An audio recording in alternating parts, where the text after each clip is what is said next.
सूचना साक्षरता का क्या अर्थ है? सूचना साक्षरता का अर्थ क्या होता है? यानी कि इन्फॉर्मेशन लिटरेसी का मतलब क्या होता है? तो जानकारी को खोजने, मूल्यांकन करने और प्रभावी ढंग से उपयोग करने की क्षमता होता है। आगे कह रहा है कि सूचना का नैतिक उपयोग किसका पालन करता है? सूचना का नैतिक उपयोग जो है किसका पालन करता है? तो कॉपीराइट, गोपनीयता और सदस्यता का। अगला प्रश्न कह रहा है कि सूचना साक्षरता के घटक कौन कौन से हैं? इंफॉर्मेशन लिटरेसी के कौन कौन से घटक हैं? तो इसका राइट आंसर जो है ऑप्शन ए में है, पहचान, स्थान, मूल्यांकन और उपयोग।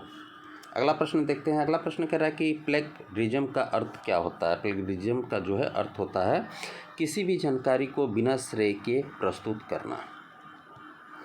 अगला प्रश्न कह रहा है कि सूचना की नैतिकता किसके अंतर्गत आती है? सूचना की नैतिकता जो है इंफॉर्मेशन साइंस के अंतर्गत आती है। अगला प्रश्न कह रहा है कि सूचना साक्षरता को बढ़ावा देने में पुस्तकालय की भूमिका है। पुस्तकालय की भूमिका जो है क्या है? तो राइट आंसर है मार्गदर्शन और प्रशिक्षण प्रदान करना। अगला प्रश्न कह रहा है कि सूचना के नैतिक उपयोग में क्या शामिल है? सूचना के नैतिक उपयोग में क्या शामिल है? 24 टॉपिक से जो है 24 प्रश्न इसमें सम्मिलित हैं। जो है 23 प्रश्न जो है 23 टॉपिक जो है तो ये 23 से हैं और एक जो 24वां टॉपिक है वो जो है पूरे मिश्रित है। ठीक है, तो आप जो है इसे ज़रूर देखिए। चलिए आगे देखते हैं। अगला प्रश्न कह रहा है कि सूचना साक्षरता का पहला चरण क्या है? सूचना साक्षरता का पहला चरण है कि जानकारी की आवश्यकता को पहचानना। अगला प्रश्न कह रहा है कि MLA और APA क्या है? तो ये जो है संदर्भ शैली है। ठीक है, संदर्भ शैली है, साइटेशन स्टाइल है। अगला प्रश्न कह रहा है सूचना साक्षरता क्यों आवश्यक है? सूचना साक्षरता ये क्यों आवश्यक है? तो गलत जानकारी से बचने के लिए। अगला प्रश्न कह रहा है सूचना साक्षर व्यक्ति की पहचान क्या है? जो सूचना साक्षर व्यक्ति है उसकी पहचान क्या है? तो राइट आंसर ऑप्शन ए में ही है, वह सूचनाओं का मूल्यांकन कर सकता है। अगला प्रश्न कह रहा है कि सूचना साक्षरता कार्यक्रम पुस्तकालय में कैसे आयोजित किया जाता है? तो कार्यशाला और प्रशिक्षण के रूप में। अगला प्रश्न कह रहा है कि प्लेगरिज्म से कैसे बचा जा सकता है? तो स्रोत का सही संदर्भ देकर। अगला प्रश्न कह रहा है कि सूचना का दुरुपयोग किसे दर्शाता है? सूचना का दुरुपयोग जो है नैतिकता का उल्लंघन को दर्शाता है। अगला प्रश्न कह रहा है कि सूचना साक्षरता में कौन सा कौशल आवश्यक है? कौन सा कौशल जो है आवश्यक है? तो विश्लेषणात्मक सोच। अगला प्रश्न कह रहा है कि सूचना की सत्यता का मूल्यांकन करने के लिए क्या आवश्यक है? तो स्रोत की प्रामाणिकता की जांच। अगला प्रश्न कह रहा है कि सूचना चोरी यानी कि इंफॉर्मेशन थीफ को क्या कहा जाता है? तो प्लेगरिज्म, ऑप्शन ए। अगला प्रश्न कह रहा है कि सूचना साक्षरता का उद्देश्य क्या है? तो उपयोगकर्ता को सक्षम बनाना। अगला प्रश्न कह रहा है कि सूचना साक्षरता दिवस कब मनाया जाता है? तो 24 अक्टूबर को जो है सूचना साक्षरता दिवस जो है ये आपका मनाया जाता है। इसे तो आप नोट कर लीजिएगा। अगला प्रश्न कह रहा है कि कॉपीराइट क्या सुनिश्चित करता है? कॉपीराइट जो है आपका रचनात्मक कार्य का संरक्षण सुनिश्चित करता है। अगला प्रश्न कह रहा है कि क्रिएटिव कॉमन्स का उद्देश्य क्या है? CC का जो है उद्देश्य क्या है? तो रचनात्मक कार्यों को साझा करने की अनुमति देना। अगला प्रश्न कह रहा है कि सूचना साक्षरता के अंतर्गत क्या नहीं आता है? सूचना साक्षरता के अंतर्गत क्या नहीं आता है? राइट आंसर झूठ फैलाना। अगला प्रश्न देखते हैं। फेयर यूज का मतलब है? फेयर यूज का मतलब होता है सीमित उद्देश्य के लिए सामग्री उपयोग करना। अगला प्रश्न कह रहा है कि सूचना के स्रोत का नाम नहीं देना। सूचना के स्रोत का नाम नहीं देना क्या कहलाता है? तो प्लेगरिज्म कहलाता है। अगला प्रश्न कह रहा है कि सूचना की नैतिकता का पालन कौन करता है? तो जिम्मेदार उपयोगकर्ता। अगला प्रश्न देखते हैं। अगला प्रश्न हमारा कह रहा है कि सूचना के गलत प्रयोग से क्या समस्या हो सकती है? तो गलत निर्णय। अगला प्रश्न कह रहा है कि सूचना साक्षरता किस पर आवश्यक है? सूचना साक्षरता जो है किस स्तर पर जो है आवश्यक है? तो सभी स्तरों पर होती है, ऑप्शन ए होगा। अगला प्रश्न कह रहा है कि सूचना साक्षरता में आईसीटी का योगदान क्या योगदान है? तो जानकारी की शीघ्र खोज और मूल्यांकन, ऑप्शन जो है ए होगा। अगला प्रश्न कह रहा है कि जानकारी के सटीक उपयोग के लिए ज़रूरी है, किसका ज़रूरी है? तो सत्यापन और स्रोत की पुष्टि। अगला प्रश्न कह रहा है सूचना साक्षरता के बिना क्या समस्या होती है? सूचना साक्षरता के बिना क्या समस्या होती है? तो गलत जानकारी का उपयोग।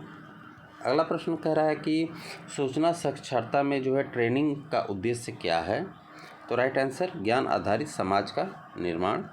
अगला प्रश्न कह रहा है कि प्लेगरिज्म चेकर का उदाहरण है?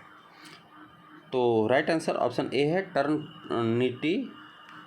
अगला प्रश्न कह रहा है कि सूचना पुस्तकालयों में जो है सूचना साक्षरता को बढ़ाने के लिए कौन से माध्यम उपयोगी हैं? राइट आंसर ऑप्शन ए है, कार्यशाला, सेमिनार, ओपन एक्सेस रिसोर्स। अगला प्रश्न कह रहा है कि जानकारी का प्रयोग बढ़ावा देता है, किसे बढ़ावा देता है? तो ईमानदारी और पारदर्शिता को। अगला प्रश्न कह रहा है कि सूचना का दुरुपयोग रोकने के लिए क्या आवश्यक है? राइट आंसर उचित नीति और निगरानी। अगला प्रश्न कह रहा है कि सूचना साक्षरता से क्या लाभ है? तो सही निर्णय लेने की क्षमता। अगला प्रश्न कह रहा है कि सूचना की नैतिकता किस पर आधारित होती है? तो मूल्य और सामाजिक जिम्मेदारी पर।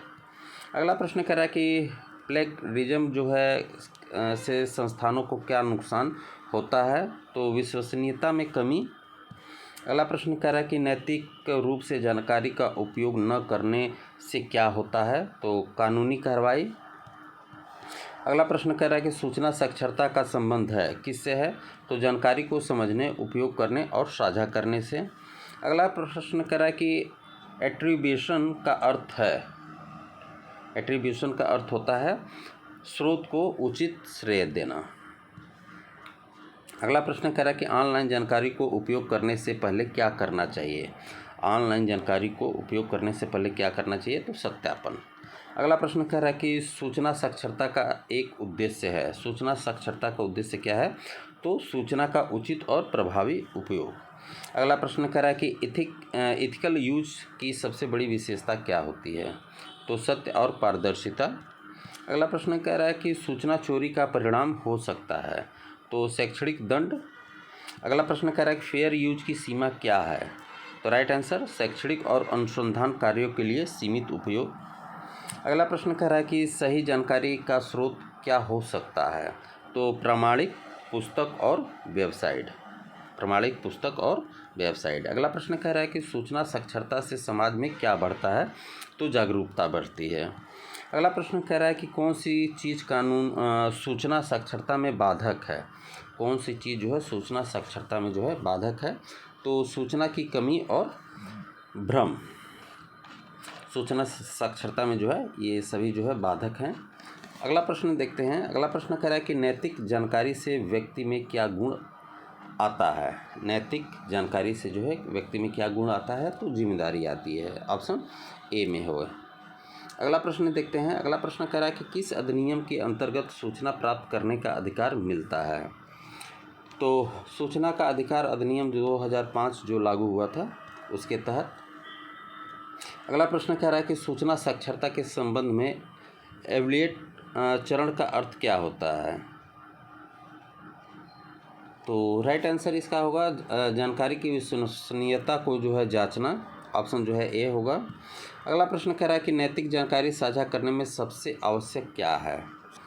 नैतिक जानकारी साझा करने में सबसे आवश्यक क्या है? तो स्रोत का उल्लेख। अगला प्रश्न कह रहा है कि सूचना साक्षर व्यक्ति क्या नहीं करता है? तो राइट आंसर गलत जानकारी साझा नहीं करता है। अगला प्रश्न कह रहा है कि डिजिटल युग में प्लेगरिज्म किस रूप में बढ़ा है? तो कॉपी पेस्ट संस्कृति। अगला प्रश्न कह रहा है कि सूचना साक्षरता और डिजिटल साक्षरता में क्या अंतर है? सूचना साक्षरता और डिजिटल साक्षरता में क्या अंतर है? तो सूचना साक्षर में जानकारी का मूल्यांकन शामिल होता है, ठीक है, ऑप्शन ए होगा। अगला प्रश्न कह रहा है कि चीटिंग सोर्स का उद्देश्य जो है क्या है? तो मूल लेखक को श्रेय देना। अगला प्रश्न कह रहा है कि सूचना के अनैतिक उपयोग से क्या प्रभावित होता है, तो सामाजिक विश्वास। अगला प्रश्न कह रहा है सूचना साक्षरता किसे सशक्त बनाता है, थोड़ा सा शोर हो रहा है, तो सभी नागरिकों को। अगला प्रश्न कह रहा है कि एथिकल इन्फॉर्मेशन शेयरिंग का उदाहरण है, तो झूठी खबरें फैलाना, ऑप्शन ए होगा। अगला प्रश्न कह रहा है कि सूचना की गुणवत्ता की पहचान कैसे की जाती है, तो राइट आंसर है लेखक, प्रकाशक और उद्धरण के माध्यम से। अगला प्रश्न देखते हैं। अगला प्रश्न कह रहा है कि प्लेगरिज्म रोकने में कौन सी तकनीक सहायक होती है, तो राइट आंसर ऑप्शन ए है टर्निटिल। अगला प्रश्न कह रहा है सूचना साक्षरता शिक्षा का हिस्सा क्यों बननी चाहिए, तो राइट आंसर ऑप्शन ए है छात्र को सही जानकारी उपयोग करने के लिए। अगला प्रश्न कह रहा है कि नैतिक जानकारी का एक लक्षण क्या है, तो राइट आंसर है सत्यापन किया गया स्रोत। अगला प्रश्न कह रहा है कि सूचना साक्षरता में कौन सी विधि गलत है, कौन सी विधि जो है गलत है, तो राइट आंसर ऑप्शन ए होगा बिना संदर्भ जानकारी साझा करना।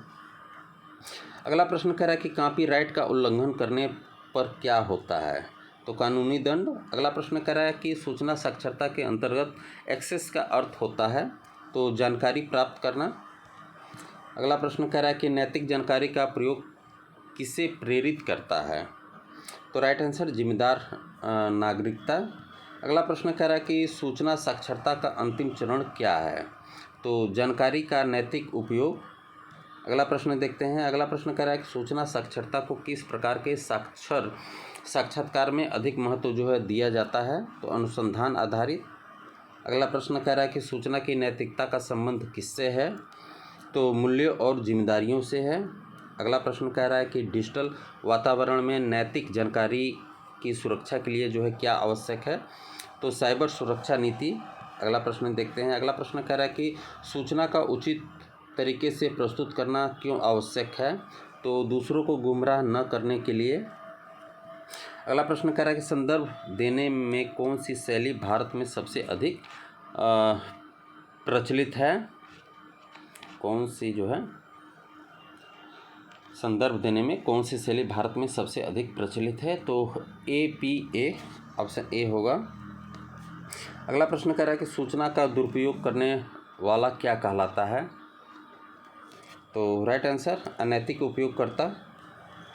अगला प्रश्न कह रहा है कि क्रिएटिव कॉमन्स लाइसेंस किसे बढ़ावा देता है, तो राइट आंसर ऑप्शन ए साझा जानकारी को नियंत्रित रूप से उपयोग करने के लिए। अगला प्रश्न कह रहा है कि सूचना के नैतिक उपयोग का प्रभाव क्या है, तो सामाजिक संरचना को सशक्त बनाना। अगला प्रश्न कह रहा है कि पुस्तकालय में सूचना साक्षरता के लिए आवश्यक गतिविधि क्या है, तो प्रशिक्षण कार्यक्रम। अगला प्रश्न कह रहा है कि किस स्तर पर नैतिक सूचना शिक्षा जरूरी है, तो प्राथमिक से उच्च शिक्षा तक। अगला प्रश्न कह रहा है कि कॉपीराइट का उल्लंघन सबसे अधिक होता है किसमें, तो डिजिटल सामग्री में। इसमें ऑप्शन डी दिया ही नहीं है। अगला प्रश्न कह रहा है कि सूचना साक्षरता किसे प्राथमिकता देती है, तो गुणवत्ता को। अगला प्रश्न कह रहा है कि शैक्षणिक लेखन में जो है प्लेगरिज्म से कैसे बचा जा सकता है, तो सही संदर्भ देकर। अगला प्रश्न कह रहा है कि नैतिक जानकारी का अर्थ क्या होता है, तो प्रमाणिक, सत्य और जिम्मेदार उपयोग। अगला प्रश्न कह रहा है सूचना साक्षरता से जुड़ा एक विषय है, तो रिसर्च एथिक्स। अगला प्रश्न कह रहा है RTI के तहत क्या अधिकार मिलता है, तो सरकारी सूचना मांगने का अधिकार जो है RTI के तहत जो है मिलता है हमें। अगला प्रश्न कह रहा है कि सूचना का गलत संदर्भ देना जो है क्या कहलाता है, तो मिस रिप्रेजेंटेशन। अगला प्रश्न कह रहा है कि सेंटेशन में किसकी जानकारी जो है दी जाती है, तो राइट आंसर ऑप्शन ए होगा लेखक, शीर्षक, प्रकाशन वर्ष।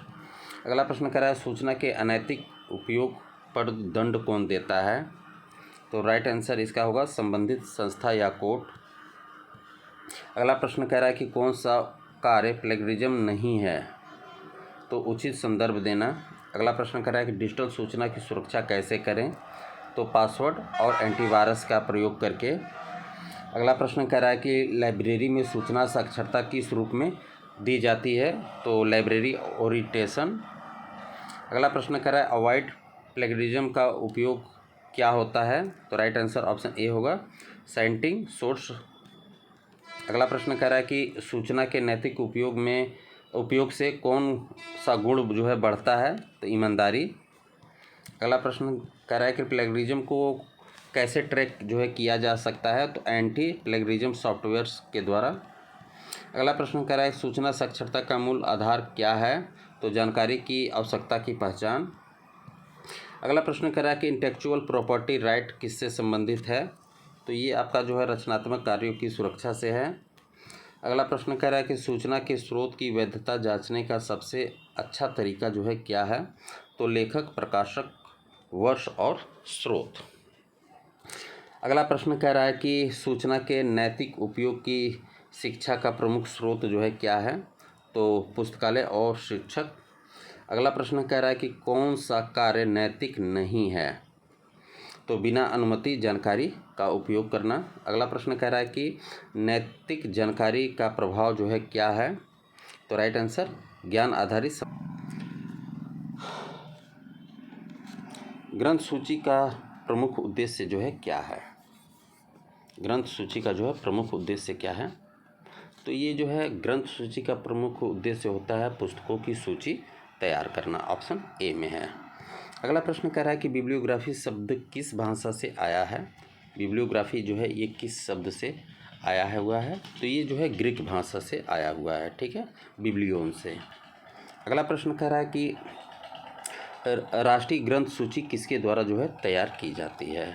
तो ये आपका जो है राष्ट्रीय पुस्तकालय का ये कार्य होता है, ठीक है, राष्ट्रीय पुस्तकालय का कार्य होता है। और भारत में जो है INB, ठीक है, INB का निर्माण जो है केंद्रीय संदर्भ पुस्तकालय कोलकाता के द्वारा जो है किया जा रहा है। कब से किया जा रहा है ये भी क्वेश्चन पूछता है। तो ये 1958 से, ठीक है, 1958 से जो है इसे किया जा रहा है। अगला प्रश्न देखते हैं। और 14 भाषाओं में किया जा रहा है, ठीक है। देखिए क्वेश्चंस आ भी गया। तो वही क्वेश्चन है, INB यानी कि इंडियन नेशनल बिब्लियोग्राफी का प्रकाशन कौन करता है? तो कोलकाता राष्ट्रीय पुस्तकालय या केंद्रीय संदर्भ पुस्तकालय। अगला प्रश्न कह लीजिए कि ग्रंथ सूची नियंत्रण का उद्देश्य क्या होता है? तो प्रकाशित साहित्य का समुचित रिकॉर्ड रखना, आगामी जो हमारी जनरेशन है उसके लिए जो है रखा जाता है, ठीक है। अगला प्रश्न कह रहा है कि करंट बिब्लियोग्राफी जो है किसे कहा जाता है? तो वर्तमान समय में प्रकाशित सामग्री की सूची को जो है करंट बिब्लियोग्राफी के नाम से जाना जाता है। अगला प्रश्न कह रहा है कि एक संदर्भ ग्रंथ सूची में कौन कौन सी जानकारी नहीं होती? कौन सी जानकारी जो है नहीं होती है? तो पुस्तक का मूल्यांकन जो है ये नहीं होता है। ऑप्शन बी होगा। अगला प्रश्न कह रहा है कि डिस्क्रिप्टिव बिब्लियोग्राफी में क्या होता है? तो इसमें जो है पुस्तक की शारीरिक विशेषताओं का जो है वर्णन होता है। अगला प्रश्न देखते हैं। अगला प्रश्न कह रहा है कि सब्जेक्ट बिब्लियोग्राफी आधारित होती है, ये जो है किस पे आधारित होती है? तो एक विशेष विषय पर प्रकाशित सामग्री पर।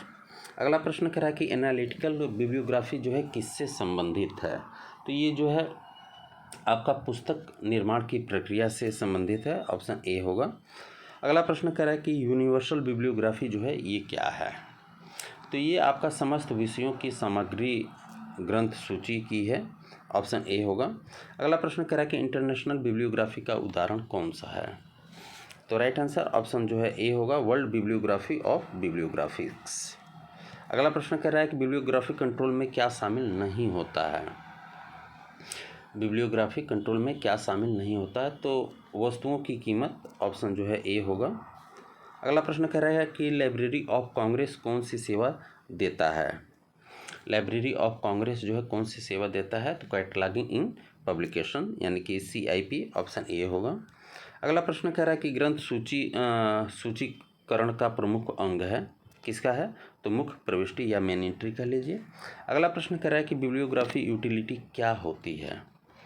बिब्लियोग्राफी यूटिलिटी जो है सहयोगी ग्रंथ सूची सेवा होती है। अगला प्रश्न देखते हैं। अगला प्रश्न कह रहा है कि नेशनल बिब्लियोग्राफी एजेंसी क्या करती है?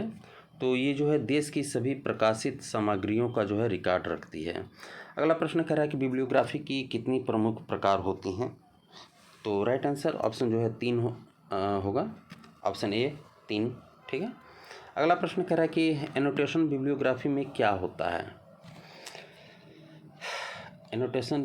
एनोटेटेड जो है बिब्लियोग्राफी में जो है पुस्तकों का सारांश और टिप्पणी होती है। ऑप्शन ए होगा। अगला प्रश्न देखते हैं। अगला प्रश्न हमारा कह रहा है कि इंडियन नेशनल बिब्लियोग्राफी में कितनी भाषाओं की पुस्तकें जो है शामिल की जाती हैं। तो राइट आंसर है सभी अनुसूचित भाषाएं। ठीक है, इसमें जो है 14 भाषाओं में ये प्रकाशित की जाती हैं, लेकिन यह कह रहा है कितनी भाषाओं की पुस्तकें शामिल की जाती हैं, तो सभी। ठीक है। अगला प्रश्न कह रहा है कि इम्यूलेटिव बिब्लियोग्राफी का कार्य है, तो ये जो है सामग्री को जो है सूचीबद्ध करना। अगला प्रश्न कह रहा है कि who is the father of bibliography. तो कोनार्ड ग्रेशनर है बिब्लियोग्राफी के जनक। अगला प्रश्न कह रहा है कि शॉर्ट टाइटल कैटलॉग किस प्रकार की ग्रंथ सूची होती है। तो ये जो है इम्यूलेटिव होती है। ऑप्शन जो है एक होगा। अगला प्रश्न कह रहा है कि बिब्लियोग्राफी डिस्क्रिप्शन में क्या शामिल किया जाता है। तो टाइटल, ऑथर, एडिशन, ये सारी चीज़ जो है शामिल होता है। अगला प्रश्न कह रहा है कि INB किस फॉर्मेट में उपलब्ध है। तो ये प्रिंट और ऑनलाइन दोनों फॉर्मेट में उपलब्ध है। अगला प्रश्न कह रहा है कि सब्जेक्ट बिब्लियोग्राफी का मुख्य लाभ जो है क्या है। सब्जेक्ट बिब्लियोग्राफी का मुख्य लाभ आपसे पूछा जा रहा है क्या है। तो विशिष्ट विषय की गहराई से जानकारी देना। ऑप्शन ए होगा। अगला प्रश्न देखते हैं। बिब्लियोग्राफी ऑफ बिब्लियोग्राफिक्स का अर्थ है। तो ये जो है ग्रंथ सूचियों की सूची। ठीक है। अगला प्रश्न कह रहा है कि ग्रंथ सूची नियंत्रण की सबसे महत्वपूर्ण आवश्यकता है। तो मानकीकरण। ऑप्शन जो है ए होगा।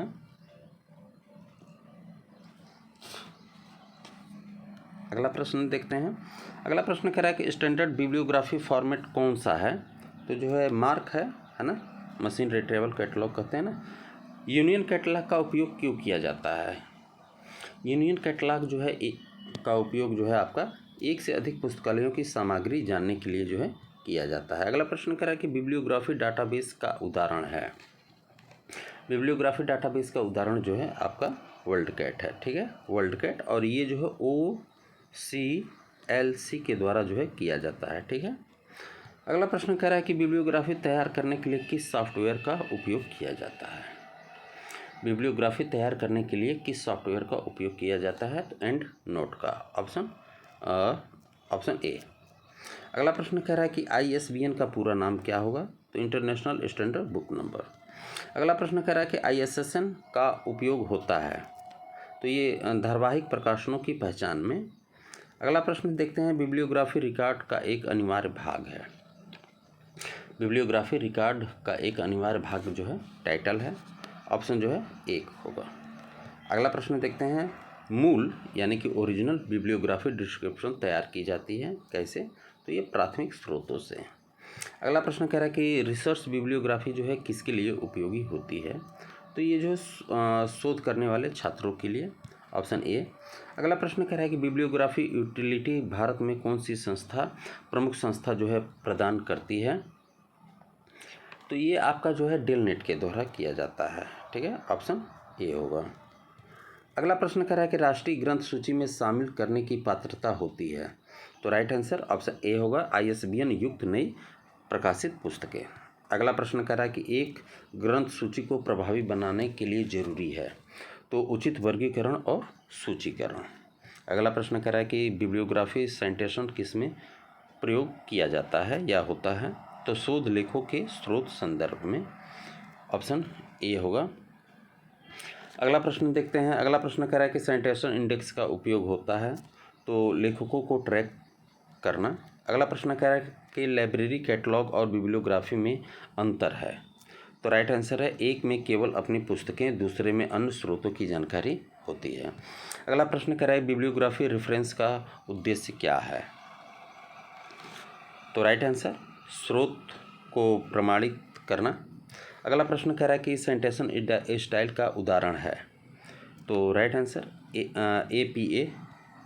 अगला प्रश्न कह रहा है बिब्लियोग्राफी रिकॉर्ड में इम्प्रिंट का मतलब क्या होता है। तो राइट आंसर प्रकाशक स्थान और तिथि। ऑप्शन ए होगा। अगला प्रश्न कह रहा है कि डिस्क्रिप्टिव बिब्लियोग्राफी को कभी कभी क्या कहा जाता है। तो right answer physical bibliography. Option A होगा। अगला प्रश्न कह रहा है कि बिब्लियोग्राफी रिकॉर्ड की प्राथमिक इकाई होती है। बिब्लियोग्राफी रिकॉर्ड की प्राथमिक इकाई जो है क्या होती है? तो राइट आंसर दस्तावेज। अगला प्रश्न कह रहा है कि बिब्लियोग्राफी और रेफरेंस में मुख्य अंतर क्या है? तो राइट आंसर ऑप्शन ए है, रेफरेंस केवल उन्हीं स्रोतों का जो उपयोग में आए हों। ठीक है। अगला प्रश्न कह रहा है कि साइटेशन एनालिसिस का मुख्य उपयोग क्या है? तो साहित्यिक प्रभाव और अनुसंधान मापन, ऑप्शन ए। अगला प्रश्न कह रहा है कि बिब्लियोग्राफी कंट्रोल को सुनिश्चित करने वाला मुख्य तत्व है, तो मानकीकरण, ऑप्शन ए। अगला प्रश्न कह रहा है कि बिब्लियोग्राफी एंट्री में प्रथम तत्व क्या होता है? बिब्लियोग्राफी एंट्री में प्रथम तत्व लेखक का नाम होता है, ऑप्शन ए होगा। अगला प्रश्न कह रहा है कि who compiled bibliography universals, bibliotheca universals, तो कोनार्ड ग्रेशनर, ऑप्शन ए होगा। अगला प्रश्न कह रहा है कि what does a bibliography of translations include, तो अनुवादित पुस्तकों की सूची, ऑप्शन ए होगा। अगला प्रश्न कह रहा है कि ट्रेड बिब्लियोग्राफी में क्या शामिल होता है? तो प्रकाशक द्वारा बेची गई किताबें, ऑप्शन जो है ए होगा। अगला प्रश्न कह रहा है कि ब्रिटिश नेशनल बिब्लियोग्राफी किस वर्ष शुरू की गई थी? तो 1950 में। अगला प्रश्न कह रहा है कि बिब्लियोग्राफी फॉर्मेट मार्क का पूरा नाम क्या होगा? तो मशीन रिट्रीवेबल कैटलॉगिंग। अगला प्रश्न कह रहा है कि बिब्लियोग्राफी रिकॉर्ड में एडिशन की जानकारी क्यों महत्वपूर्ण है? तो राइट आंसर है संस्करण में भिन्नता दर्शाने हेतु, ऑप्शन ए होगा। अगला प्रश्न कह रहा है कि बिब्लियोग्राफी कंट्रोल का सबसे प्रभावी उपकरण है, तो राइट आंसर ऑप्शन ए, नेशनल बिब्लियोग्राफी। अगला प्रश्न कह रहा है कि बिब्लियोग्राफी और इंडेक्सिंग में मुख्य अंतर क्या है? तो राइट आंसर है इंडेक्स विषय अनुसार व्यवस्थित होता है और बिब्लियोग्राफी दस्तावेज अनुसार। अगला प्रश्न कह रहा है कि who coined the term bibliography, तो राइट आंसर ऑप्शन ए होगा, गार्बिल नूट। अगला प्रश्न कह रहा है कि बिब्लियोग्राफी साइटेशन में कौन सी शैली जो है लोकप्रिय है? तो APA। अगला प्रश्न कह रहा है कि बिब्लियोग्राफी में इम्प्रिंट का उद्देश्य जो है क्या होता है? तो ये जो है प्रकाशक स्थान और जो है वर्ष देना। अगला प्रश्न देखते हैं। अगला प्रश्न कह रहा है कि रेफरेंस और बिब्लियोग्राफी में अंतर क्या होता है? तो रेफरेंस सिर्फ उपयोग की गई सामग्री और बिब्लियोग्राफी जो है सभी संबंधित स्रोत होता है। अगला प्रश्न कह रहा है कि बिब्लियोग्राफी फाइल मेंटेनेंस आवश्यक है, तो अद्वितीय यानी कि नवीनतम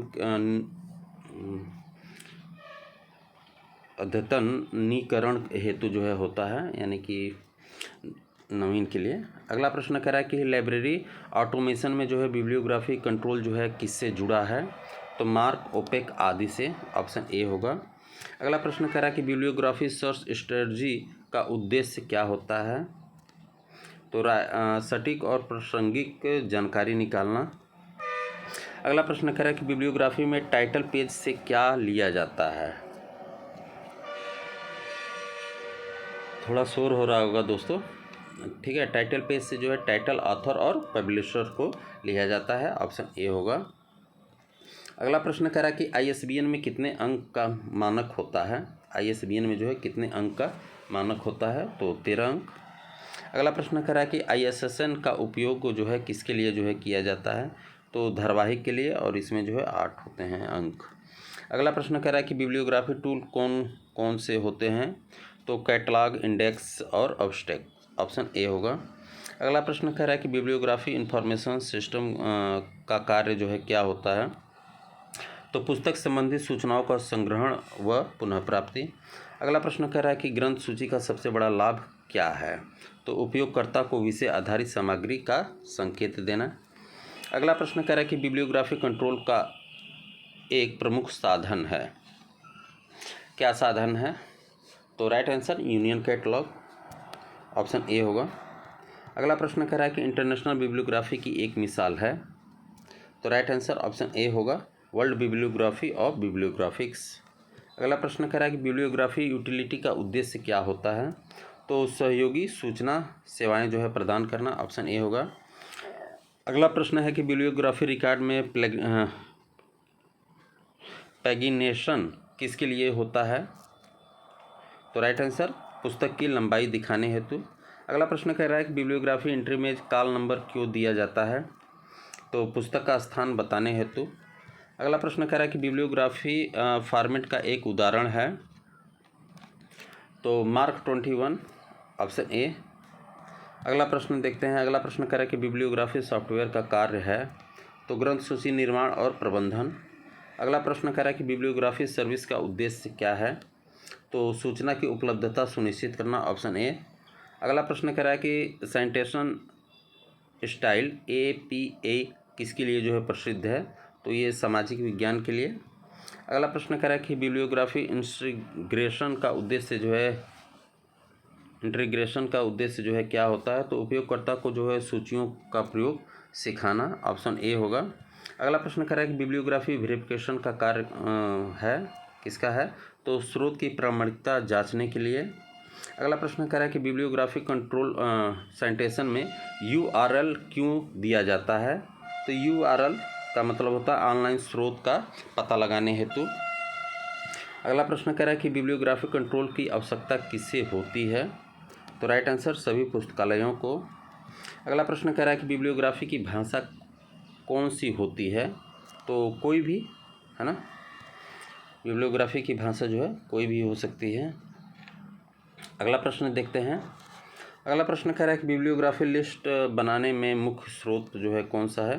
तो प्रकाशन का शीर्षक पृष्ठ। अगला प्रश्न कह रहा है कि साइटेशन इंडेक्स का उदाहरण है। तो स्कोपस।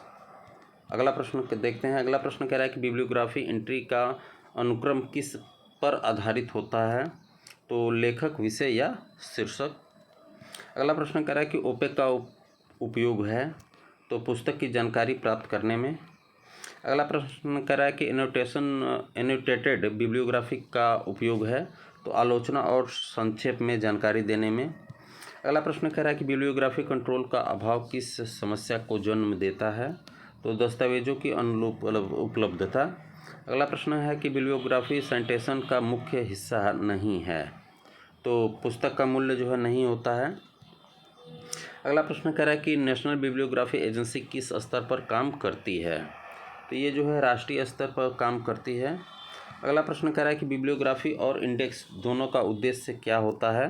तो सूचना तक पहुंच की सुविधा उपलब्ध कराना। अगला प्रश्न कह रहा है कि साइटेशन फॉर्मेट में आइटलिक किसके लिए होता है।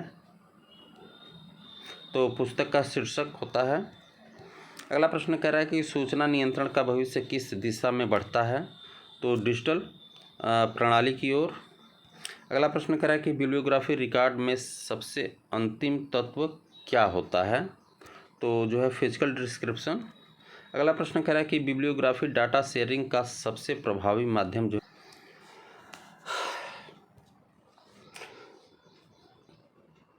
सूचीकरण का मुख्य उद्देश्य क्या है। तो पुस्तक की पहचान और खोज में सहायता करना सूचीकरण का मुख्य उद्देश्य होता है। अगला प्रश्न कह रहा है कि कैटलॉग का अर्थ है। कैटलॉग का जो है अर्थ क्या होता है। तो राइट आंसर सूची या विवरण की पुस्तक, ऑप्शन ए। अगला प्रश्न कह रहा है कि क्लासिफाइड कैटलॉग का अर्थ होता है। तो विषयानुसार वर्गीकृत सूची। अगला प्रश्न कह रहा है कि डिक्शनरी कैटलॉग क्या है।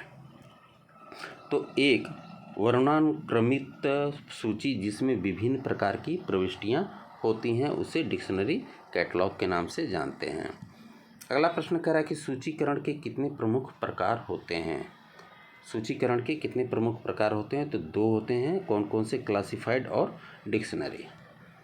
अगला प्रश्न देखते हैं। अगला प्रश्न कह रहा है कि किस सूची में उपशीर्षक, लेखक, शीर्षक आदि को एक साथ शामिल जो है किया जाता है। एक साथ जो है शामिल किया जाता है। किस सूची में उपशीर्षक, लेखक, शीर्षक, विषय आदि को एक साथ जो है सम्मिलित किया जाता है। तो डिक्शनरी कैटलॉग में, ऑप्शन ए होगा। अगला प्रश्न कह रहा है कि सूचीकरण का नियम किसके लिए आवश्यक है। सूचीकरण का नियम किसके लिए आवश्यक है, तो एक रूपता और मानकीकरण हेतु। अगला प्रश्न कह रहा है कि AACR का पूरा नाम आपसे पूछा जा रहा है, तो राइट आंसर ऑप्शन ए होगा, एंग्लो अमेरिकन कैटलॉगिंग रूल्स। अगला प्रश्न कह रहा है कि AACR 2 को किस वर्ष लागू किया गया।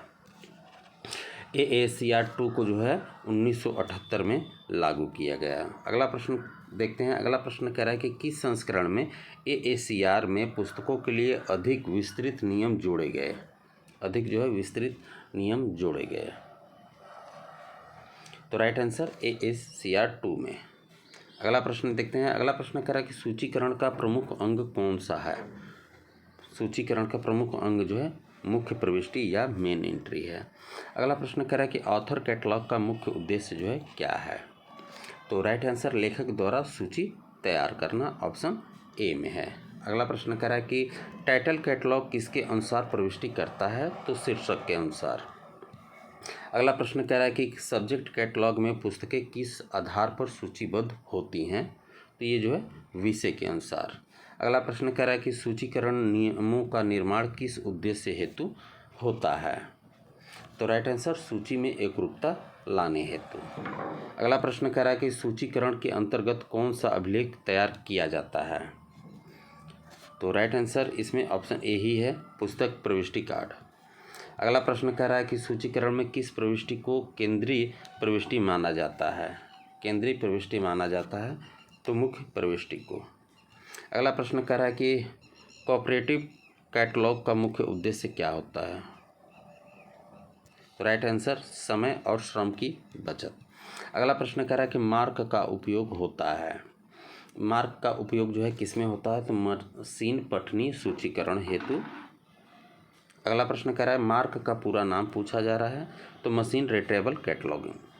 अगला प्रश्न कह रहा है सूचीकरण के नियम अंतर्राष्ट्रीय स्तर पर कौन तय करता है, तो इफ्ला करता है। ठीक है, अगला प्रश्न देखते हैं। अगला प्रश्न कह रहा है कि ऑनलाइन कैटलॉग को क्या कहते हैं, तो ओपिक।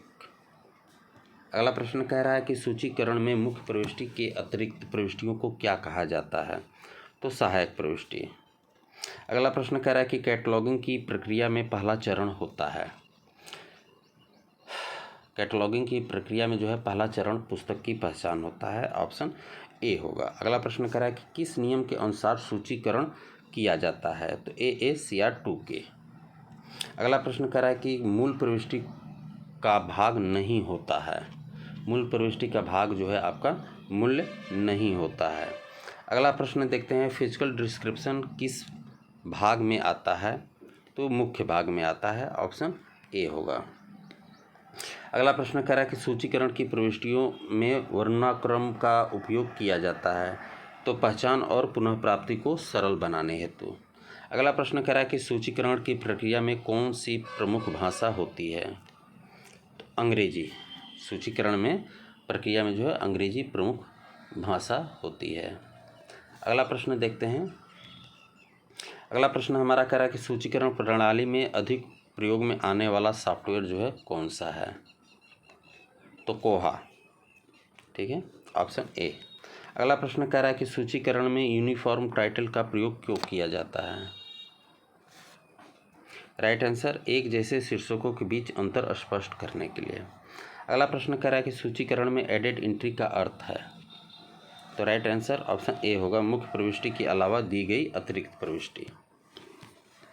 अगला प्रश्न देखते हैं। अगला प्रश्न कह रहा है सूचीकरण में नोट एरिया में क्या जानकारी होती है। नोट एरिया में क्या जानकारी होती है, तो राइट आंसर पुस्तक की विशेष जानकारी जो अन्यत्र ना हो। अगला प्रश्न देखते हैं। अगला प्रश्न कह रहा है कि सीरीज एंट्री का प्रयोग कब किया जाता है। सीरीज एंट्री का प्रयोग जो है जब पुस्तक किसी श्रृंखला का भाग हो, ऑप्शन ए होगा। अगला प्रश्न कह रहा है कि ISBD का पूर्ण रूप है, right answer international standard bibliography description. अगला प्रश्न कह रहा है कि ISBD का उपयोग क्यों होता है, राइट आंसर ग्रंथ सूचियों को जो है मानकीकृत रूप में प्रस्तुत करने के लिए। अगला प्रश्न कह रहा है कि सूचीकरण में एक्सेस पॉइंट का अर्थ है। एक्सेस पॉइंट का अर्थ क्या है? तो प्रविष्टि खोजने का बिंदु। अगला प्रश्न कह रहा है कि कंप्यूटर आधारित सूचीकरण प्रणाली में सबसे लोकप्रिय कौन सा सॉफ्टवेयर है? कौन सा सॉफ्टवेयर है? तो Z39.50 ऑप्शन ए होगा। प्रोटोकॉल है, सॉफ्टवेयर नहीं है, माफ़ करिए, प्रोटोकॉल है। अगला प्रश्न कह रहा है सूचीकरण का एक आधुनिक रूप है। सूचीकरण का एक आधुनिक रूप ओपेक है, ठीक है, ऑनलाइन पब्लिक एक्सेस कैटलॉग। अगला प्रश्न कह रहा है कि सूचीकरण में ट्रेसिंग का क्या उपयोग है? तो सहायक प्रविष्टियों की पहचान करना। अगला प्रश्न कह रहा है सूचीकरण में क्रॉस रेफरेंस किसके लिए होता है? तो उपयोग को संदर्भित प्रविष्टियों को की ओर जो है निर्देशित करने के लिए जो है क्रॉस रेफरेंस एंट्री का किया जाता है। अगला प्रश्न कह रहा है सूचीकरण में कॉर्पोरेट ऑथर का अर्थ क्या होता है? राइट आंसर कोई संस्था जो पुस्तक की लेखक हो। अगला प्रश्न कह रहा है कि सूचीकरण में फिलिंग इंडिकेटर का कार्य क्या है? तो प्रविष्टियों को सही क्रम में रखने में सहायता करना। अगला प्रश्न कह रहा है सूचीकरण में कटर नंबर का प्रयोग क्यों होता है? तो राइट आंसर ऑप्शन ए होगा, पुस्तकों की अद्वितीय पहचान के लिए। अगला प्रश्न कह रहा है कि सूचीकरण में जो स्टैंडर्ड कोड प्रयोग होते हैं वे कौन से होते हैं? तो मार्क होता है। अगला प्रश्न कह रहा है सूचीकरण में कोलेशन का अर्थ होता है। कोलेशन का अर्थ जो है सूचीकरण में क्या होता है? तो पुस्तक की भौतिक जानकारी देना, फॉर एग्जाम्पल पृष्ठ, चित्र आदि, ठीक है। अगला प्रश्न कह रहा है कि सूचीकरण में मेन एंट्री का निर्धारण किस पर निर्भर करता है? किस पर निर्भर करता है मेन एंट्री? तो AACR के नियमों पर। अगला प्रश्न कह रहा है कि सूचीकरण नियमों में कौन सी सबसे महत्वपूर्ण गाइड है? तो AACR 2 है। अगला प्रश्न देखते हैं। अगला प्रश्न हमारा कह रहा है कि सूचीकरण में बुक नंबर का प्रयोग होता है। सूचीकरण में जो है बुक नंबर का प्रयोग तो पुस्तक की पहचान और स्थान निर्धारण के लिए ऑप्शन ए होगा। अगला प्रश्न कह रहा है कि सूचीकरण में एनालिटिकल एंट्री का प्रयोग होता है तो पुस्तक के किसी भाग विशेष की सूची के लिए होता है। अगला प्रश्न कह रहा है कि सूचीकरण में सेल्फ लिस्ट किस लिए होता है? सूचीकरण में जो है सेल्फ लिस्ट किस लिए होता है? तो पुस्तकों की स्थान संबंधित जानकारी देने हेतु। अगला प्रश्न कह रहा है सूचीकरण में एंट्री वर्ड किसे कहते हैं? तो राइट आंसर वह शब्द जिसमें प्रविष्टि की जाती है, ऑप्शन जो है ए है, ऑप्शन ए। अगला प्रश्न कह रहा है कि टाइटल एंट्री किस जानकारी पर आधारित होती है? तो पुस्तक के शीर्षक पर, ऑप्शन ए होगा। अगला प्रश्न कह रहा है कि सूचीकरण में एडेड एंट्रीज जो है कितनी प्रकार की हो सकती हैं? तो अनेक प्रकार की हो सकती हैं।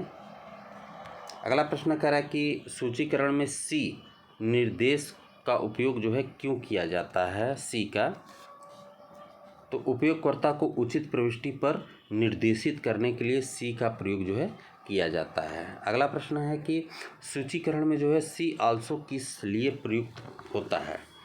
तो संबंधित प्रविष्टि को संदर्भित करने हेतु। अगला प्रश्न कह रहा है कि सूचीकरण में फिजिकल डिस्क्रिप्शन एरिया किसे कहते हैं? तो पुस्तक की भौतिक विशेषताओं का विवरण के लिए। अगला प्रश्न कह रहा है कि सूचीकरण के अनुसार एक प्रविष्टि की पहचान किससे होती है? तो काल नंबर से होती है। अगला प्रश्न कह रहा है कि सूचीकरण में कौन सा स्थान एडिशन स्टेटमेंट को समाहित करता है? तो right answer edition area, option A होगा। अगला प्रश्न कह रहा है कि सूचीकरण में पब्लिकेशन एरिया में कौन सी जानकारी दी जाती है? तो प्रकाशन स्थान, प्रकाशन का नाम और वर्ष। अगला प्रश्न कह रहा है कि कौन सा नियम कंप्यूटरकृत सूचीकरण में मानक के रूप में प्रयुक्त होता है? कौन सा नियम जो है कंप्यूटरकृत सूचीकरण में मानक के रूप में प्रयुक्त होता है? तो मार्क, ठीक है, ऑप्शन ए होगा। अगला प्रश्न कह रहा है सूचीकरण में एंट्री और हेडिंग का संबंध है। तो राइट आंसर है हेडिंग वह शब्द है जिससे एंट्री शुरू होती है। अगला प्रश्न कह रहा है कि सूचीकरण में CCC का पूर्ण रूप जो है क्या होगा? तो क्लासिफाइड कैटलॉग कोड होगा। अगला प्रश्न कह रहा है कि CC को किसने विकसित किया था? तो राइट आंसर होगा एस आर रंगनाथन ने। अगला प्रश्न कह रहा है कि सीसी का प्रमुख संस्करण जो है कौन सा था। सीसी का जो है प्रमुख संस्करण जो है कौन सा था, तो 5वां एडिशन, ऑप्शन ए होगा। अगला प्रश्न कह रहा है कि सूचीकरण में पर्सनल ऑथर एंट्री किस पर आधारित होती है, तो राइट आंसर व्यक्तिगत लेखक पर आधारित होती है। अगला प्रश्न कह रहा है कॉर्पोरेट एंट्री का प्रयोग होता है जब लेखक कोई संस्था हो, ठीक है, संस्था के द्वारा जो है लिखा गया हो तो उसे कॉर्पोरेट एंट्री के नाम से दर्ज किया जाता है। अगला प्रश्न कह रहा है कि AACR के नियम किन दो देशों ने मिलकर बनाए थे। AACR के नियम किन दो देशों ने बनाए थे, तो अमेरिका और इंग्लैंड ने। ऑप्शन जो है ए होगा। यहाँ पे ऑप्शन में भारत पाकिस्तान भी दिया हुआ है, ठीक है। अगला प्रश्न है कि सूचीकरण में कोलेशन से क्या शामिल होता है। भारत पाकिस्तान का मैच आप समझ ही रहे हैं, मैं और चीज़ की तो बात नहीं कर रहा हूँ, लेकिन मैच को ही देख लीजिए, ऐसा लगता है कि ग्राउंड पे ही युद्ध हो रहा हो, है ना। तो चलिए कोई बात नहीं। तो सूचीकरण में कोलेशन में क्या शामिल होता है, तो पृष्ठ आकार और चित्र आकार। अगला प्रश्न कह रहा है कि सूचीकरण में एनालिटिकल एंट्री दी जाती है, किस में दी जाती है, तो पुस्तक के किसी विशिष्ट भाग के लिए। अगला प्रश्न कह रहा है सूचीकरण का उपयोगकर्ता के लिए महत्व है। सूचीकरण का उपयोगकर्ता के लिए क्या महत्व है, तो आवश्यक सामग्री तक शीघ्र पहुंच। अगला प्रश्न कह रहा है सूचीकरण प्रणाली का मूल आधार क्या है, तो एकरूपता और पुनः प्राप्ति। अगला प्रश्न कह रहा है कि सूचीकरण में एब्रीविएशंस का अर्थ है, तो स्थान और समय बचाने हेतु। अगला प्रश्न कह रहा है कि सूचीकरण में सबसे पहले कौन सी प्रविष्टि तैयार होती है, तो मुख्य प्रविष्टि सबसे पहले जो है तैयार की जाती है। अगला प्रश्न है कि AACR 2 में प्रविष्टियों में कुल कितने मुख्य क्षेत्र हैं, तो 8 मुख्य क्षेत्र हैं। अगला प्रश्न देखते हैं, सूचीकरण एरिया 1 का क्या कार्य होता है, तो सूचीकरण एरिया फर्स्ट का कार्य जो है शीर्षक और कथन की जानकारी देना। अगला प्रश्न कह रहा है कि सूचीकरण का उपयोग कहाँ होता है, तो पुस्तकालय में होगा। अगला प्रश्न कह रहा है कि AACR 2 को किसके स्थान पर जो है लाया गया था, तो AACR 1 के स्थान पर लाया गया था। अगला प्रश्न कह रहा है सूचीकरण प्रणाली में एंट्री कार्ड का उपयोग क्या है, तो जानकारी लिखने के लिए। ऑप्शन जो है ए। अगला प्रश्न कह रहा है कि सूचीकरण प्रणाली का मुख्य उद्देश्य है, तो ऑप्शन ए होगा, पुस्तक की व्यवस्था और खोज। अगला प्रश्न है कि सूचीकरण की प्रक्रिया में कौन सा दस्तावेज जो है महत्वपूर्ण होता है, तो कैटलॉग रिकॉर्ड। ऑप्शन जो है ए होगा। अगला प्रश्न कह रहा है कि सूचीकरण में टैग का उपयोग होता है, तो मार्क रिकॉर्ड की जानकारी वर्गीकृत करने हेतु। अगला प्रश्न कह रहा है कि सूचीकरण में सबसे अंतिम क्षेत्र होता है, तो नोट एरिया होता है।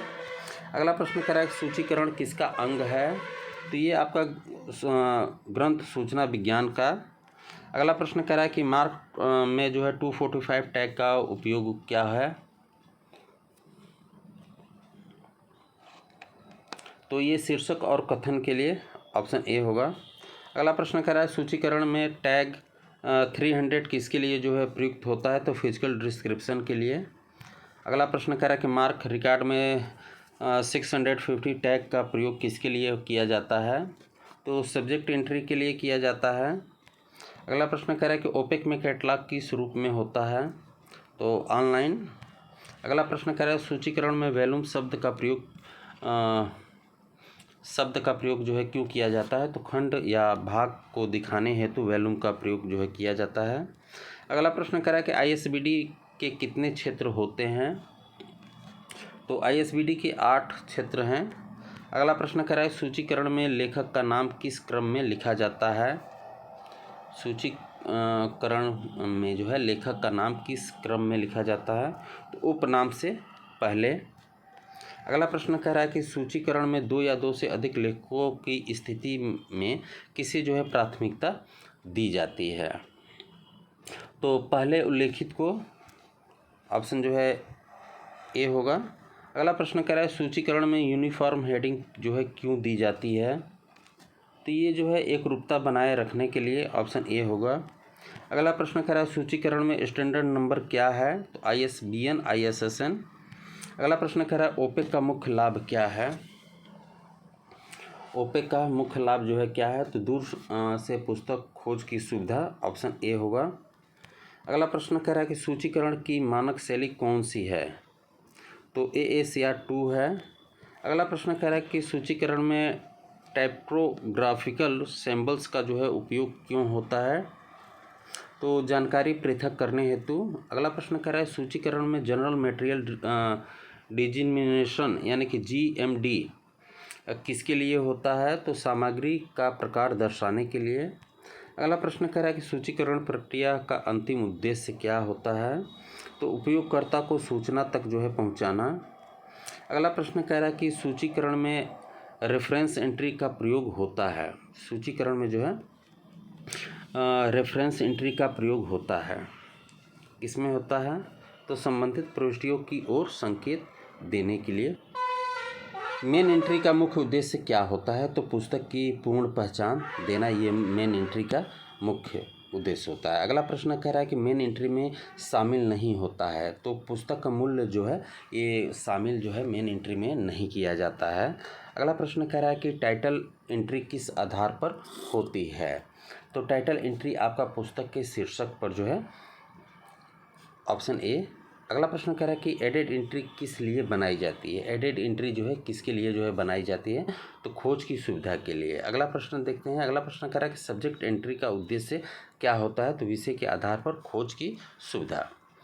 अगला प्रश्न कह रहा है कि एंट्री का वह भाग जो खोज में सहायता करता है। एंट्री का वह भाग जो खोज में सहायता करता है, तो right answer heading, option A.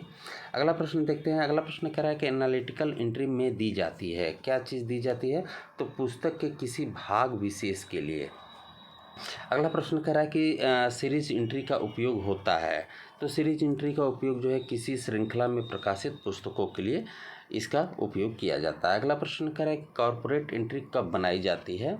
Corporate entry तो जब लेखक कोई संस्था हो, ठीक है, किसी संस्था के द्वारा लिखा गया हो। अगला प्रश्न कह रहा है कि पर्सनल ऑथर एंट्री का प्रयोग होता है, तो व्यक्तिगत लेखक के लिए होता है। अगला प्रश्न कह रहा है एडेड एंट्री में हेडिंग होती है। एडेड एंट्री में हेडिंग जो है ऑथर, टाइटल, सब्जेक्ट आदि होता है, ऑप्शन ए होगा। अगला प्रश्न कह रहा है कि मेन एंट्री का निर्माण किस नियम के अनुसार होता है? मेन एंट्री का निर्माण जो है AACR 2 के अनुसार होता है। अगला प्रश्न कह रहा है क्रॉस रेफरेंस एंट्री होती है। क्रॉस रेफरेंस एंट्री ये क्या होती है? तो उपयोगकर्ता को संबंधित हेडिंग की ओर निर्देशित करने हेतु। अगला प्रश्न देखते हैं। मेन एंट्री में कॉल नंबर किस उद्देश्य से होता है? मेन एंट्री में कॉल नंबर किस उद्देश्य हेतु होता है? तो पुस्तक की स्थिति बताने के लिए। अगला प्रश्न कह रहा है कि ऑथर एंट्री एक प्रकार की क्या होती है? तो एडेड एंट्री हो सकती है। अगला प्रश्न कह रहा है कि हेडिंग शब्द किसका भाग है? तो ये प्रविष्टि का भाग है, ऑप्शन ए होगा। अगला प्रश्न कह रहा है कि एनालिटिकल एंट्री किन मामलों में उपयोगी होती है? तो राइट आंसर है जब पुस्तक के अनेक खंड या लेख हों। अगला प्रश्न देखते हैं। अगला प्रश्न कह रहा है सूचीकरण में सीरीज की प्रविष्टि के अंतर्गत क्या लिखा जाता है? तो श्रृंखला का नाम और संख्या। अगला प्रश्न कह रहा है कि कॉर्पोरेट ऑथर एंट्री का उदाहरण एक बताना है आपको, यहाँ पे एक उदाहरण बताना है कि कौन सा हो सकता है। तो राइट आंसर यूनेस्को, ठीक है, यूनेस्को, क्योंकि ये संस्था है। अगला प्रश्न कह रहा है कि मेन एंट्री सबसे पहले क्यों बनाई जाती है? मेन एंट्री जो है सबसे पहले क्यों बनाई जाती है? तो वह जो है पूर्ण जानकारी प्रोवाइड करती है, ऑप्शन ए होगा। अगला प्रश्न कह रहा है कि टाइटल एंट्री किसके लिए प्रयोग की जाती है? टाइटल एंट्री किसके लिए प्रयोग की जाती है? तो राइट आंसर जब उपयोगकर्ता शीर्षक से पुस्तक खोजता है। अगला प्रश्न देखते हैं। सहायक प्रविष्टि किसे कहते हैं? सहायक प्रविष्टि किसे कहते हैं? तो राइट आंसर ऑप्शन ए होगा, मेन एंट्री के अतिरिक्त सभी प्रविष्टियाँ। अगला प्रश्न देखते हैं। सब्जेक्ट एंट्री में हेडिंग होती है, तो राइट आंसर विषय के नाम, विषय का नाम। अगला प्रश्न कह रहा है एनालिटिकल एंट्री किस प्रकार की प्रविष्टि है? तो ये आपका सहायक प्रविष्टि है, ऑप्शन ए होगा। अगला प्रश्न कह रहा है कॉर्पोरेट ऑथर एंट्री में हेडिंग क्या होता है, तो संस्था का नाम, ऑप्शन ए होगा। अगला प्रश्न कह रहा है एडिट एंट्री से क्या लाभ होता है, एडिट एंट्री से क्या लाभ होता है। लाइब्रेरी के एग्ज़ाम के लिए जो है इस वीडियो को तो आप ज़रूर 2 बार देखिएगा। तो राइट आंसर पुस्तक की कई तरीकों से खोज। अगला प्रश्न कह रहा है सीरीज एंट्री में की हेडिंग में क्या लिखा जाता है, तो श्रृंखला का नाम, ऑप्शन ए होगा। अगला प्रश्न देखते हैं। अगला प्रश्न कह रहा है एंट्री का वह भाग जिससे उपयोगकर्ता पुस्तक की खोज करता है, तो राइट आंसर एक्सेस पॉइंट। अगला प्रश्न देखते हैं। अगला प्रश्न कह रहा है कि किसी प्रविष्टि में पुस्तक की सर्वाधिक जानकारी होती है, किस प्रविष्टि में जो है पुस्तक की सर्वाधिक जानकारी होती है, तो राइट आंसर ऑप्शन ए होगा, मेन एंट्री। अगला प्रश्न कह रहा है क्रॉस रेफरेंस में सी और सी आल्सो का प्रयोग होता है, तो अन्य हेडिंग की ओर जो है निर्देश हेतु। अगला प्रश्न कह रहा है टाइटल उपयोगी होती है जब, टाइटल जो है कब उपयोगी होती है, तो राइट आंसर शीर्षक ज्ञात हो, ऑप्शन ए। अगला प्रश्न कह रहा है मेन एंट्री में टाइटल से पहले क्या होता है, तो लेखक का नाम होता है, ऑप्शन ए होगा। अगला प्रश्न कह रहा है कि सीरीज एंट्री में किसका उल्लेख अनिवार्य है, तो सीरीज का नाम, ऑप्शन ए होगा। अगला प्रश्न कह रहा है कि सब्जेक्ट एंट्री की विशेषता क्या है या क्या होती है, तो विषय आधारित खोज होती है। अगला प्रश्न कह रहा है कि एनालिटिकल एंट्री जो है कहाँ दी जाती है, तो राइट आंसर ऑप्शन ए होगा, जब पुस्तक के भाग का विवरण देना हो। अगला प्रश्न देखते हैं। अगला प्रश्न कह रहा है कि एडिट एंट्री बनाने का प्रमुख कारण, तो खोज सुविधा, ऑप्शन ए होगा। अगला प्रश्न देखते हैं। अगला प्रश्न कह रहा है कि मेन एंट्री को सूची में कैसे रखा जाता है, तो राइट आंसर ऑप्शन ए होगा, एक महत्वपूर्ण प्रविष्टि के रूप में। अगला प्रश्न कह रहा है टाइटल एंट्री में किस हेडिंग का उपयोग होता है, तो राइट आंसर ऑप्शन ए होगा, शीर्षक। अगला प्रश्न देखते हैं। अगला प्रश्न कह रहा है क्रॉस रेफरेंस एंट्री उपयोगकर्ता को किस चीज़ से जोड़ती है, तो राइट आंसर वैकल्पिक हेडिंग से। अगला प्रश्न कह रहा है कि सब्जेक्ट एंट्री का हेडिंग वर्गीकृत होता है, तो विषय के अनुसार, ऑप्शन ए ही होगा। अगला प्रश्न कह रहा है कि किस प्रविष्टि में सबसे अधिक एक्सेस पॉइंट होते हैं, तो एडिट एंट्री में सबसे अधिक जो है एक्सेस पॉइंट होते हैं, ठीक है। अगला प्रश्न देखते हैं। अगला प्रश्न कह रहा है कॉर्पोरेट ऑथर एंट्री का लाभ, तो संस्था द्वारा लिखित पुस्तक की खोज सुविधा के लिए होता है। अगला प्रश्न कह रहा है एनालिटिकल एंट्री किस प्रकार की जानकारी के लिए जो है बनाई जाती है, तो भाग, विशेष या अध्याय की। अगला प्रश्न कह रहा है कि सीरीज एंट्री में कौन सी सूचना आवश्यक होती है, तो राइट आंसर है श्रृंखला का शीर्षक। अगला प्रश्न कह रहा है कि मेन एंट्री का निर्माण किस हेडिंग से होता है, तो लेखक से, ऑप्शन ए होगा। अगला प्रश्न कह रहा है एडिट एंट्री में कौन सी जानकारी दोहराई जाती है, तो राइट आंसर हेडिंग के लिए अलावा पूरी प्रविष्टि। अगला प्रश्न कह रहा है किस एंट्री में लेखक को प्रमुखता जो है दी जाती है, तो ऑथर एंट्री में जो है प्रमुखता जो है दी जाती है, ठीक है। अगला प्रश्न देखते हैं। अगला प्रश्न कह रहा है क्रॉस रेफरेंस एंट्री में सी आल्सो किसके लिए होता है, तो संबंधित हेडिंग की ओर संकेत करने के लिए होता है। अगला प्रश्न कह रहा है कि मेन एंट्री और एडिट एंट्री में अंतर क्या है, तो मेन एंट्री पूर्ण जानकारी देती है, एडिट एंट्री सहायक होती है। अगला प्रश्न देखते हैं। अगला प्रश्न कह रहा है कि एंट्री के कौन से प्रकार उपयोगकर्ता की विभिन्न खोज पद्धतियों को समर्थन देते हैं, तो title, subject, author entry, option A. अगला प्रश्न कह रहा है कि सूचीकरण में एडिटर एंट्री किसके लिए बनाई जाती है, तो राइट आंसर ऑप्शन ए, जब संपादक की भूमिका प्रमुख हो। अगला प्रश्न कह रहा है कि सूचीकरण में ज्वाइंट ऑथर एंट्री का प्रयोग कब होता है, तो राइट आंसर है जब 2 या 2 से अधिक हों। अगला प्रश्न कह रहा है कि एंट्री के किस भाग से उपयोगकर्ता खोज आरंभ करता है, तो हेडिंग, ऑप्शन ए होगा। अगला प्रश्न कह रहा है कि मेन एंट्री में कौन सा सूचना क्षेत्र शामिल होता है, तो right answer title, author, edition, publisher. अगला प्रश्न देखते हैं। अगला प्रश्न कह रहा है एनालिटिकल एंट्री पुस्तक के किस भाग पर केंद्रित होती है, किस भाग पर केंद्रित होती है, तो राइट आंसर है किसी अध्याय या लेख पर, ऑप्शन ए होगा। अगला प्रश्न देखते हैं। अगला प्रश्न कह रहा है टाइटल एंट्री किस रूप में उपयोगी होती है, टाइटल एंट्री विशेष रूप से उपयोगी होती है? तो जब पुस्तक का शीर्षक ज्ञात हो। अगला प्रश्न कह रहा है सब्जेक्ट एंट्री की हेडिंग कैसे तय की जाती है?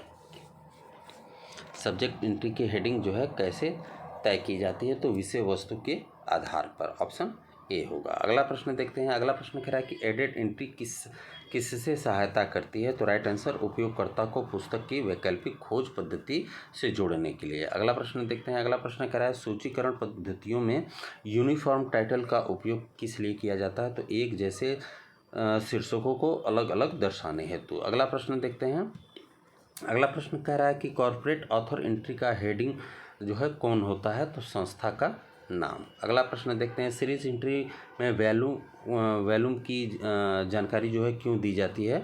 तो श्रृंखला में भाग की स्थिति दर्शाने हेतु। अगला प्रश्न कह रहा है कि एनालिटिकल एंट्री का प्रयोग पुस्तक के किस स्तर पर होता है? तो उपखंड या शीर्षक। अगला प्रश्न कह रहा है कि कौन सी एंट्री पुस्तक के अध्याय के लिए बनाई जाती है? तो एनालिटिकल एंट्री। ऑप्शन ए होगा। अगला प्रश्न कह रहा है कि कौन सी एंट्री विषय के आधार पर खोज को सक्षम बनाती है? तो सब्जेक्ट एंट्री। ऑप्शन ए होगा। अगला प्रश्न कह रहा है कि सूचीकरण में पर्सनल ऑथर एंट्री का उपयोग होता है किसके लिए? तो व्यक्तिगत लेखक द्वारा लिखी गई पुस्तक के लिए। अगला प्रश्न कह रहा है कि सूचीकरण में जो है सीरीज एंट्री कब आवश्यक होती है? तो जब पुस्तक किसी श्रृंखला में प्रकाशित हो। अगला प्रश्न कह रहा है कि जॉइंट ऑथर एंट्री किसकी सहायता करती है? तो राइट आंसर है दो या दो से अधिक लेखकों की पुस्तकों की खोज में। अगला प्रश्न कह रहा है क्रॉस रेफरेंस में सी आल्सो किसके लिए होता है? तो राइट आंसर उपयोगकर्ता को संबंधित हेडिंग की ओर निर्देशित करने के लिए। अगला प्रश्न कह रहा है कि सब्जेक्ट एंट्री में कौन सी जानकारी सबसे अधिक होती है? तो हेडिंग की। Option A. अगला प्रश्न कह रहा है कि टाइटल एंट्री में पुस्तक का शीर्षक किस रूप में होता है? तो हेडिंग के रूप में। अगला प्रश्न देखते हैं। अगला प्रश्न कह रहा है कि सूचीकरण प्रविष्टियों में नोट एरिया क्या दर्शाता है? तो राइट आंसर है पुस्तक से संबंधित अतिरिक्त जानकारी को। अगला प्रश्न कह रहा है कि मेन एंट्री में सबसे पहले कौन सी हेडिंग होती है? तो राइट आंसर है लेखक का नाम। अगला प्रश्न कह रहा है एडिट एंट्री किसे सपोर्ट करता है? तो ये आपका मेन एंट्री को सपोर्ट करता है। अगला प्रश्न देखते हैं। अगला प्रश्न कह रहा है कि एनालिटिकल एंट्री का मुख्य लाभ क्या होता है? तो पुस्तक के भीतर निहित जानकारियों को भी सूचीबद्ध करना। ऑप्शन ए होगा। अगला प्रश्न कह रहा है जॉइंट ऑथर एंट्री में प्रविष्टि कैसे बनाई जाती है? तो राइट आंसर है पहले लेखक की हेडिंग से। ऑप्शन ए होगा। अगला प्रश्न देखते हैं। अगला प्रश्न कह रहा है कॉर्पोरेट ऑथर एंट्री किस प्रकार की पुस्तक के लिए जो है आवश्यक होती है? तो राइट आंसर है संस्था द्वारा लिखित पुस्तक के लिए। अगला प्रश्न कह रहा है कि मेन एंट्री और टाइटल एंट्री में अंतर क्या होता है? मेन एंट्री और टाइटल एंट्री में जो है क्या होता है? तो राइट आंसर है मेन एंट्री में पूर्ण जानकारी होती है, टाइटल एंट्री में केवल शीर्षक होता है। ऑप्शन ए होगा। ठीक है। अगला प्रश्न कह रहा है कि क्रॉस रेफरेंस की प्रविष्टियां क्यों बनाई जाती हैं? तो एक हेडिंग से दूसरी हेडिंग की ओर निर्देश देने के लिए। अगला प्रश्न कह रहा है कि सब्जेक्ट एंट्री किन पुस्तकों के लिए जो है उपयोगी होती है? तो राइट आंसर विषय संबंधित खोज हेतु। अगला प्रश्न देखते हैं। अगला प्रश्न कह रहा है कि सीरीज एंट्री में कौन सी प्रविष्टि जोड़ना आवश्यक है? तो राइट आंसर ऑप्शन ए होगा श्रृंखला का शीर्षक और संख्या। अगला प्रश्न देखते हैं। अगला प्रश्न हमारा कह रहा है कि सूचीकरण में कौन सी प्रविष्टि उपयोगकर्ता के लिए सबसे व्यापक होती है? तो मेन एंट्री। ऑप्शन ए होगा। अगला प्रश्न देखते हैं टाइटल एंट्री का प्रयोग कब उपयोगी होता है? तो राइट आंसर है जब उपयोगकर्ता को केवल पुस्तक का नाम ज्ञात हो। अगला प्रश्न देखते हैं। अगला प्रश्न कह रहा है कॉर्पोरेट एंट्री का हेडिंग क्या दर्शाता है? तो संस्था का नाम दर्शाता है। अगला प्रश्न कह रहा है कि सब्जेक्ट एंट्री में एंट्री का प्रकार होता है? तो ये टॉपिकल होता है। ऑप्शन ए होगा। अगला प्रश्न कह रहा है जॉइंट ऑथर एंट्री में हेडिंग का उपयोग होता है? तो पहले लेखक का नाम। अगला प्रश्न कह रहा है कि एनालिटिकल एंट्री का प्रयोग सबसे अधिक कहाँ होता है? तो राइट आंसर है संकलनों में। अगला प्रश्न देखते हैं। अगला प्रश्न हमारा कह रहा है कि एडिट एंट्री में कौन सी जानकारी दोहराई जाती है? तो राइट आंसर है टाइटल, ऑथर और पब्लिशर। अगला प्रश्न कह रहा है कि मेन एंट्री में कौन से क्षेत्र होते हैं? तो सभी प्रमुख विवरण। ऑप्शन ए होगा। अगला प्रश्न कह रहा है एनालिटिकल एंट्री में कौन सी हेडिंग आवश्यक है? तो राइट आंसर है उस अध्याय का शीर्षक। अगला प्रश्न देखते हैं। अगला प्रश्न कह रहा है कि सीरीज एंट्री किन पुस्तकों के लिए जो है बनाई जाती है, तो जो कि श्रृंखला का भाग हो, जो किसी श्रृंखला का भाग हो। अगला प्रश्न कह रहा है क्रॉस रेफरेंस उपयोगकर्ता को क्या करता है, तो सही प्रविष्टि तक जो है पहुंचाता है, ऑप्शन ए होगा। अगला प्रश्न कह रहा है कि पर्सनल ऑथर एंट्री में हेडिंग किसका होता है, हेडिंग जो है किसका होता है, तो लेखक के नाम का, ऑप्शन ए होगा। अगला प्रश्न कह रहा है एडिट एंट्री की सहायता से एक ही पुस्तक को विभिन्न तरीकों से जो है खोजा जाता है, इसलिए जो है एडिट एंट्री बनाई जाती है। अगला प्रश्न देखते हैं। अगला प्रश्न कह रहा है कि सब्जेक्ट एंट्री में उप विषय दर्शाने के लिए जो है कौन से संकेत का जो है प्रयोग किया जाता है, तो जो है डैश का प्रयोग जो है उप विषय यानी कि उसे रिलेटिव विषय को दर्शाने के लिए जो है किया जाता है। अगला प्रश्न कह रहा है कि सूचीकरण प्रविष्टि का उद्देश्य है क्या, तो खोज और पुनः प्राप्ति को सुगम बनाना। अगला प्रश्न देखते हैं। अगला प्रश्न कह रहा है कि मेन एंट्री में जो भी विवरण होते हैं वह अनुप्रविष्टियों में संक्षेप में होते हैं, ऑप्शन जो है इसका ए होगा।